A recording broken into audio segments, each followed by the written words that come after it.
먼저 발제를 맡아주신 우리 박정혁 미래 K-워터 미래도시센터장님 나오셔서 우리 The Bold Keys for Smart Eco-City라는 제목으로 발표를 해주시겠습니다. 박수로 환영해 주시기 바랍니다.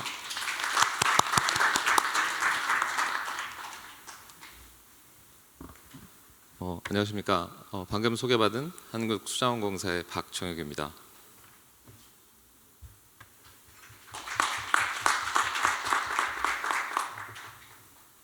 먼저 이런 뜻깊은 자리에 제가 감히 저희가 K-워터가 준비해왔던 그런 내용들을 한번 말씀드릴 수 있는 기회를 주신 우리 허탁 회장님, 또 변병설 교수님, 이하 관계자 여러분께 진심으로 감사 인사를 드립니다. 제가 사실 굉장히 좀 가볍게 생각을 하고 왔는데요. 오늘 이 자리 또 청중에 계신 여러 그 석학들을 보니 감히 제가 가볍게 생각하고 왔던 게 큰 착각이었다라는 생각이 들고, 제가 사실 이 머리가 하얗다라는 표현이 잘 실감이 안 되는데 지금 딱 그런 것 같습니다. 그래서 혹시라도 제가 이 K-워터가 그간 추진해왔던 다양한 사업과 그 미래 비전을 말씀드리는 과정 중에 혹여라도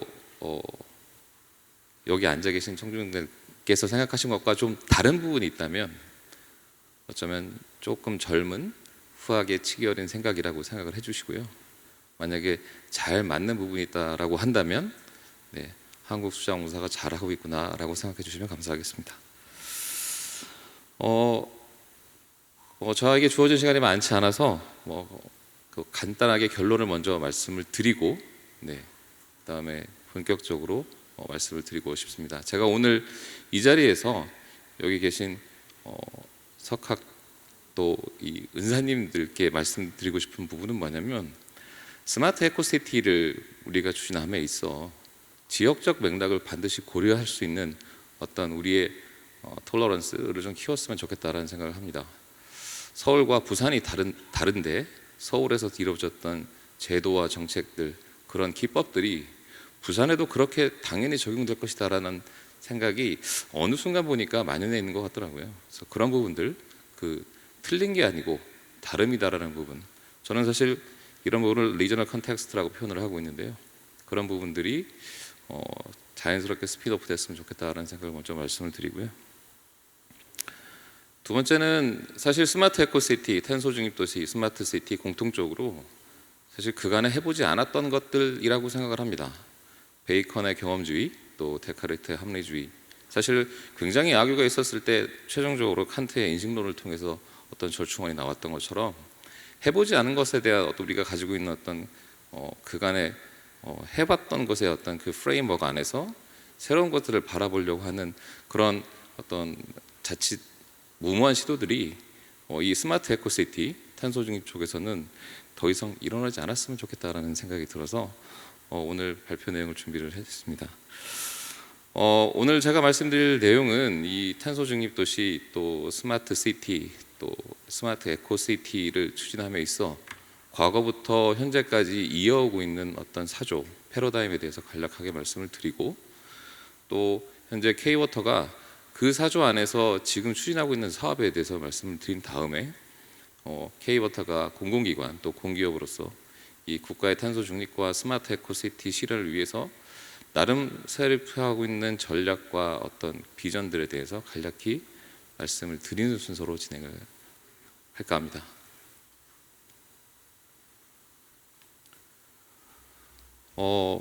K-워터는 잘 아시는 것처럼 한국수자원공사인데요. 제가 사실 입사하고 나서도 똑같은 얘기였지만 이 도시개발을 한다고 하면 수자원공사가 왜 도시개발을 하냐라는 말을 많이 듣거든요. 근데 사실 저희 K-워터가 이 산업기지개발공사부터 시작을 해서 우리나라 근대화에 있는 산업단지 또 배후도시에 대해서 LH 못지않게 굉장히 많이 개발을 해왔었다는 부분을 말씀드리고 싶고, 또 LH가 어떤 하우징에 포커싱이 되어 있다면 K-워터는 물과 또 어떤 기후 또 생태 쪽에 좀 오리엔트 되어 있는 도시개발 쪽을 많이 신경을 쓰고 있다는 부분을 말씀을 드리고 싶습니다. 타이틀이 볼드키인데요. 사실 이제 볼드 아시는 분이 더 많으실 거라고 생각을 합니다. 사실 이 볼드라는 단어는 레이커즈 와일이 만들었던 이 특이점 이후에 미국의 유명한 이 피터 다이아몬디스가 어떤 프론티어적인 어떤 사물이나 인물을 표현할 때 보통 볼드라고 표현을 하게 됩니다. 앞서 지금까지 기조 의원부터 회장님부터 또 의장님까지 쭉 이어지는 어떤 탄소 중립의 어떤 큰 틀을 관통하는 핵심이 이 탄소 중립일 텐데, 이 탄소 중립이 이 지금 이 전환적 시대의 어떤 볼드가 아닐까라는 생각이 들어서 그 볼드를 실행할 수 있는 그런 부분들을 한번 말씀드리고 싶었습니다. 앞서 말씀드렸던 것처럼 K-워터는 물과 에너지 이 필수 공공재가 과연 도시에 어떻게 수터블하게 들어갈 수 있느냐에 좀 초점을 맞춰서 LH와는 조금 다른 결로 또 친환경 도시, 또 스마트 시티, 스마트 에코시티를 바라보고 있습니다. 이런 생각, 사실 이 오늘 포럼에 그 헤드라인이 들어가 있는 스마트 에코, 사실 국내에서와 또 해외에서의 바라보는 시각이 조금 다르다는 부분을 제가 좀 많이 느끼고 있는데요. 이 보시는 슬라이드는 사실 뭐 제가 만들었다기보다는 유러피안 인베스트먼트 뱅크에서 스마트 시티를 바라보고 있는 그 관점에 대한 부분이라고 보시면 될 것 같습니다. 그렇다 보니까 우리는 스마트 시티를 스마트 ICT 기반의 어떤 도시로만 생각하는데, 사실 한 발자국 나가서 이 우리의 바운더리를 벗어나면 이 대부분 다 스마트하고 에코하고 리질리언트한 도시를 보통 스마트 시티라고 한다라는 부분을 좀 말씀드리고 싶었고, 그런 부분들을 우리가 이 터미널로지에 너무 현혹될 필요는 없지 않겠나 하는 생각이 들어서 한번 말씀을 드렸습니다.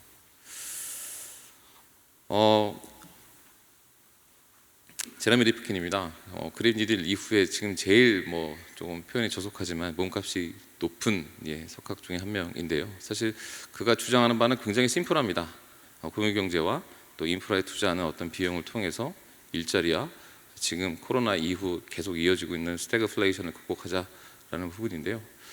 사실 그런 부분이 이 스마트 에코시티의 어떤 기본적인 철학이 되어야 하지 않을까라는 생각을 하고 있고, 또 이 도시가 다양한 섹터들이 그 교류를 통해서 만들어진다고 본다면 이 퍼블릭 섹터가 해야 될 역할이 어쩌면 이 인프라 쪽에 이 제레미 리프킨이 얘기했던 그린 뉴딜 관점에서 접근해야 되는 것은 아닌가라는 생각을 합니다.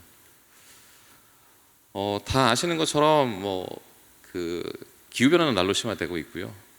인구는 사실 제가 얼마 전에 그 뉴욕 타임즈에 나와 있는 그 사설을 하나 좀 봤는데 타이틀이 굉장히 좀 쇼킹해서 Is South Korea Disappearing? 이라는 타이틀이었었거든요.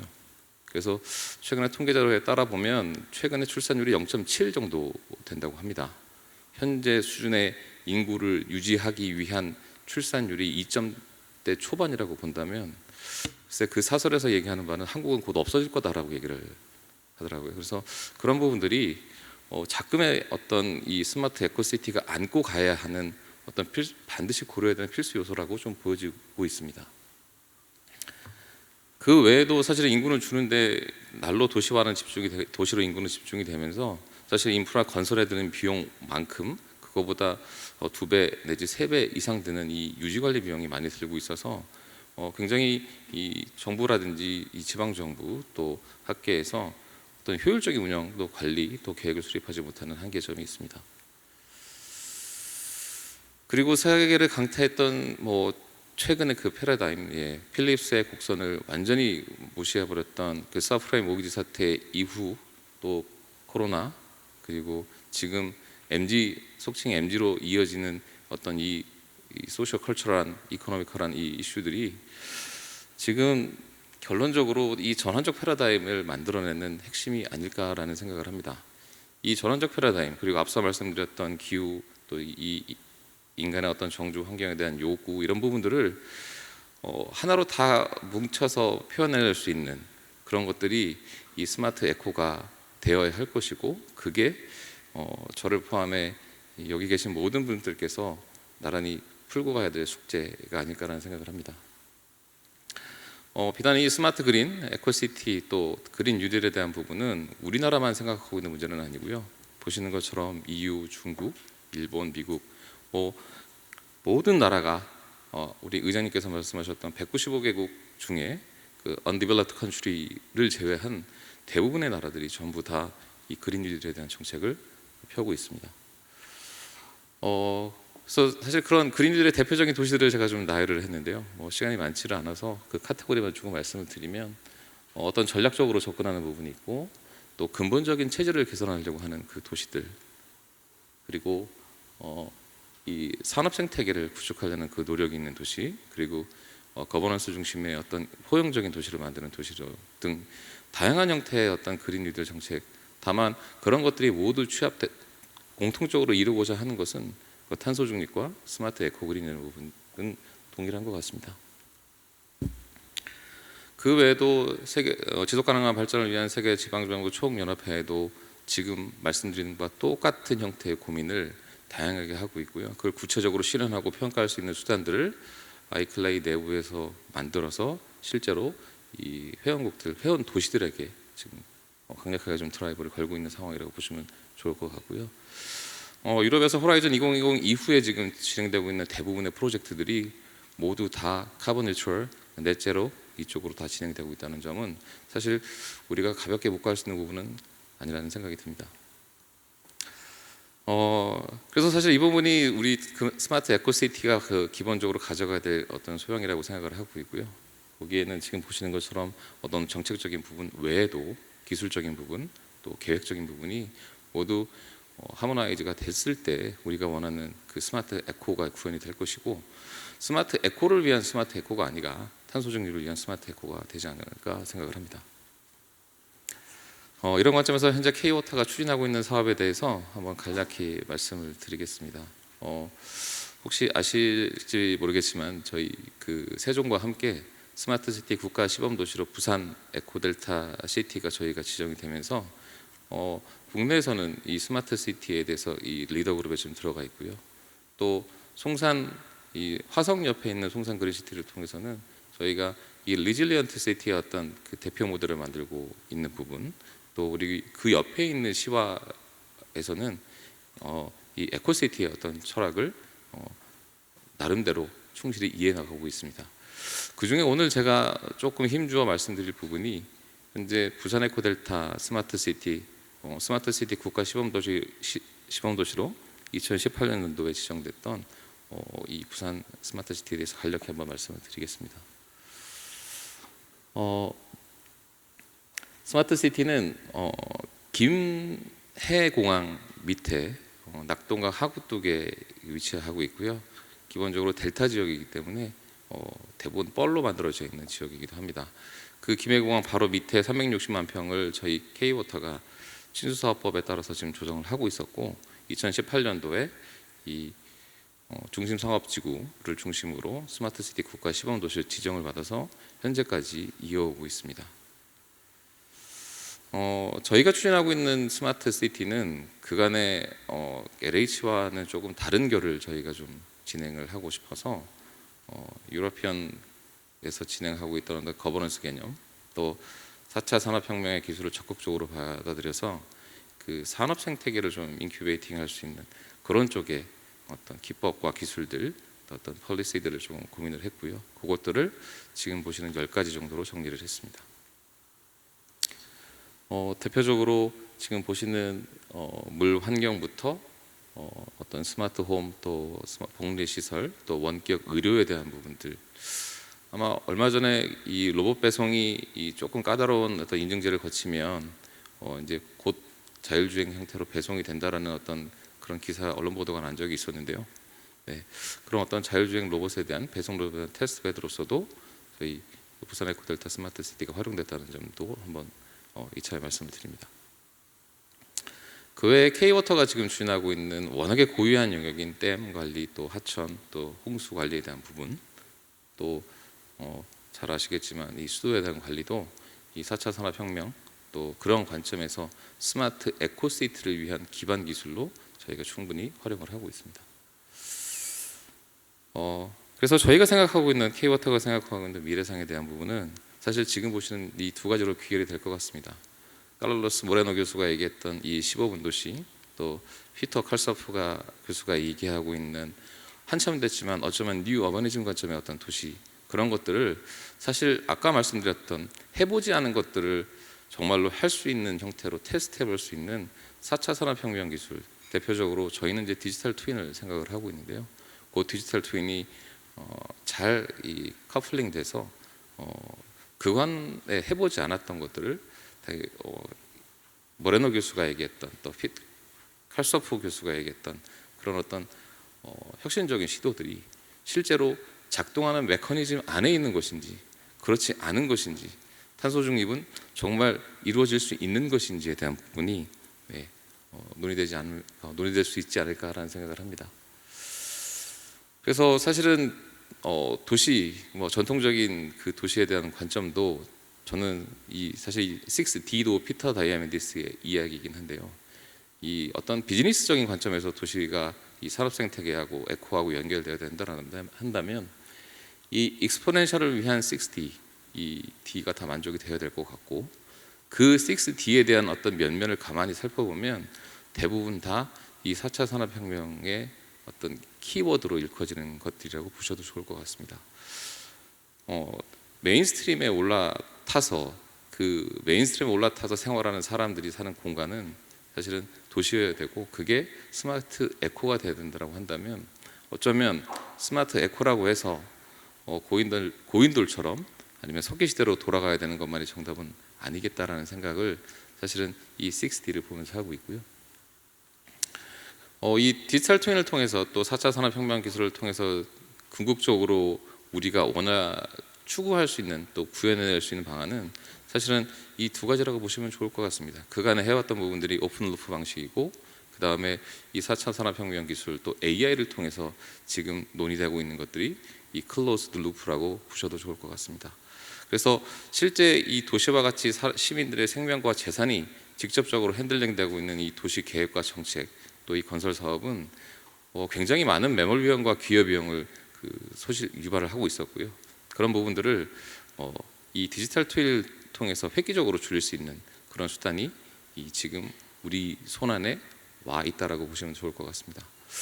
얼마 전에 삼성전자 VLSI 그 공장을 한번 갔다 온 적이 있었는데요. 네, 우리가 그 반도체 세계 1위를 이뤄내고 있는 주요한 이유 중에 하나도 이 VLSI를 설계할 때 디지털 트윈을 통해서 설계를 해서 어떤 이 시행 오차도 줄이고 이 매몰 비용도 줄일 수 있는 어떤 그게 어쩌면 이 삼성전자가 가지고 있는 저력은 아닌가 싶고 그런 부분들이 이 도시에도 좀 접목이 되면 어떨까 하는 생각입니다. 그래서 결과적으로는 이 센싱에 의한 데이터 그리고 그런 센싱에 의한 어떤 그 의사결정에 따른 어떤 도시가 궁극적으로 스마트 에코시티가 되어야 될 부분이고요. 그리고 요즘 탄소 중립을 얘기하면서 이 탄소 중립에 대한 내비게이션이 없다라는 말을 많이 하는데 그런 이 내비게이션의 역할을 이 디지털 트윈이 할 수 있지 않을까라는 생각을 합니다. 그래서 저희 부산 에코델타 스마트 시티는 기본적으로 이 디지털 트윈 안에서 돌아가도록 지금 계획이 되어 있고요. 지금 최근에 좀 많이 회자되고 있는 이 메타버스 또 이런 부분들이 사실 저희가 2018년도에 이미 계획을 해서 발표했던 그런 내용들이기도 합니다. 실제로 그렇다 보니까 LG CNS와 같은 대기업 또 삼성 SDS, SK CNC와 같은 그 대기업들은 이 스마트 시티 또 이 도시를 위한 이 플랫폼 디지털 트윈 쪽에 실제로 많은 그 투자를 하고 있고요. 과거와 달리 불과 2, 3년 사이로 이 도시에서 생산되는 데이터의 가치에 대해서 새롭게 눈을 뜨고 있고 그로부터 어떤 새로운 어너더 비즈니스를 찾아보려는 시도들이 굉장히 많이 일어나고 있다는 부분을 좀 말씀드리고 싶습니다. 마찬가지로 우리 굴지의 그 국토정보공사도 과거에 어떤 측량 성과 위주에서 지금은 이제 본격적으로 이 도시 이 디지털 트윈이 어떤 중요성이 대두되면서 이 도시 운영에 대한 어떤 관리자로서 역할을 하려는 그런 움직임이 지금 보시는 것처럼 그 LX 플랫폼을 통해서 지금 국토부와 여러 지자체와 같이 일어나고 있습니다. 그 지금까지 말씀드린 게 이제 계획 부분이었었고요. 사실 이제 지금 말씀드릴 부분이 사실 이제 대응적 도시계획 기법, 뭐 대응형 도시계획 기법, 뭐 그 부분을 좀 말씀을 드리고 싶습니다.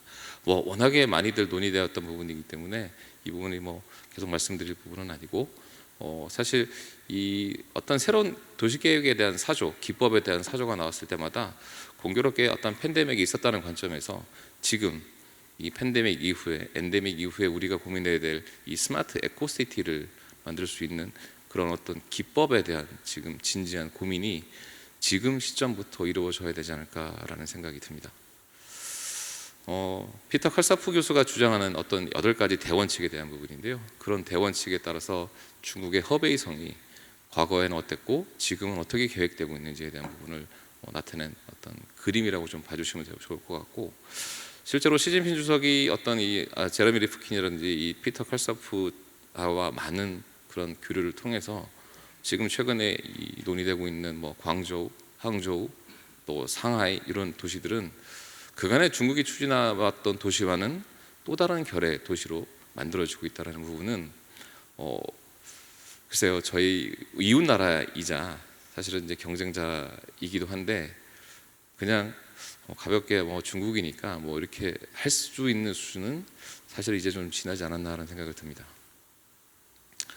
그리고 마지막으로는 사실은 그 스마트 에코시티를 통해서 우리가 정확히 가야 될 방향이 무엇인가에 대해서 좀 논의를 할 필요가 있다는 생각을 합니다. 뭐 이 자료는 사실 제 자료는 아니고, 브리티시 스탠다드 인스티튜션이라서 영국 망실 표준 협회에서 만든 이 스마트 시티를 위한 어떤 그 프레임워크와 표준 그 프로세스를 정리를 한 것인데요. 사실 이런 부분들이 국내에서 한번 본격적으로 한번 검토를 해보자라고 시작한 것이 공교롭게도 스마트 시티 국가 시범 도시를 통해서 이루어지고 있습니다. 그래서 이런 부분들이 또 특히나 안개 속을 헤매는 것과 같은 스마트 에코시티는 아까 말씀드린 것처럼 내비게이션과 그 방향성, 또 이 목적물을 정확히 달성을 하려면 이 브리티시 또 그 VSI에서 말씀하는 것처럼 이 정확한 목표 설정과 평가를 할 수 있는 수단, 그런 것들을 만드는 것이 필요하지 않겠나라고 생각을 하고 있고요. 실제로 ISO TC168 지속가능한 발전 커뮤니티에 가서 보면 사실 도시를 만들고 스마트 시티를 논의하는 그 커미티임에도 불구하고 일주일 동안 올해 6월 달에 커미티 그 총회가 있었는데 일주일 내내 했던 얘기는 데이터에 대한 얘기, 그리고 KPI에 대한 얘기 밖에 없었습니다. 근데 그런 부분들이 시사하는 바가 어떤 우리가 이제 준비해야 될 부분은 아닌가라는 생각이 듭니다. 그래서 K워터가 하고 싶은 부분은 무엇이냐? 네, 지금 보시는 부분인데요. 사실은 이 버그와 클라센이 이야기하는 데이터, 도시의 생애 주기에 따라서 이 데이터가 생성되는 이 모습, 어떤 그 패턴을 좀 나타낸 건데, 사실 이 스마트 에코시티를 실현하기 위해서 제일 중요한 어떤 그 기전은 어쩌면 이 인벤토리에 대한 부분은 아닐까 싶습니다. 근데 그 인벤토리를 만들려면 굉장히 면밀하게, 또 자세하게, 또 컨세큐티브하게 모니터링도 돼야 할 거고요. 그간에 우리가 어떤 그 도시 재생의 어떤 도시 쇠퇴의 지표를 평가하듯 한 특정 시점에 어떤 평가하는 것이 아니라 쭉 어떤 기간 동안을 상시 모니터링하는 체계에서 그 인벤토리에 따라 어떻게 정말 저감이 될 수 있는지에 대한 부분이 논의되어야 되지 않을까라는 생각이 듭니다. 그리고 마지막으로는 스마트 에코시티도 저는 분명한 어떤 비즈니스 모델이 되어야 지금 정부 또 전 정부에서 얘기했던 민간의 자발적인 참여, 또 창의적인 아이디에이션이 발생할 수 있을 거라고 생각합니다. 근데 도시는 도시니까 그냥 있는 대로 그냥 잘 만들면 되지라는 어떤 그 모호함보다는 지역별로 가지고 있는 리저널 컨텍스트를 분명히 고려한 어떤 비즈니스 모델이 만들어졌을 때 이 스마트 에코시티가 이 자생적으로 만들어지지 않겠나 하는 생각을 합니다. 실제로 이런 부분들이 그 제레미 리프킨이 얘기하고 있는 이 스마트 그린 뉴딜에서 이 도시 섹터에서 얘기하는 이 커먼 인트러스트 디벨롭먼트, 공익 개발이고요. 그런 공익 개발을 통해서 기능적으로 또 심미적으로 랜드마크가 될 수 있는 도시가 만들어졌을 때 비로소 우리가 원하는 이 산업 생태계 탄소 중립이 일어날 수 있는 어떤 그린 뉴딜 기반의 탄소 중립이 이루어질 수 있다라는 얘기를 합니다. 아까 말씀드렸던 ISO 그 TC6.8에 참석을 해보니 사실은 뭐 굉장히 많은 컴페리러가 있고 또 파트너가 있더라고요. 그래서 제가 또 우리 K워터의 임직원들이 항상 공기업으로서 공공기관으로서 해야 될 역할에 대해서 진지하게 고민을 하고 있습니다. 네, 컴페리러한테는 뭐 결코 글로벌 리더한테는 지지 않고 또 파트너들과 이 스마트 에코 시티를 위해서는 지치지 않는 어떤 노력을 경주하겠다라는 말씀을 끝으로 이상 발표를 마치겠습니다. 감사합니다.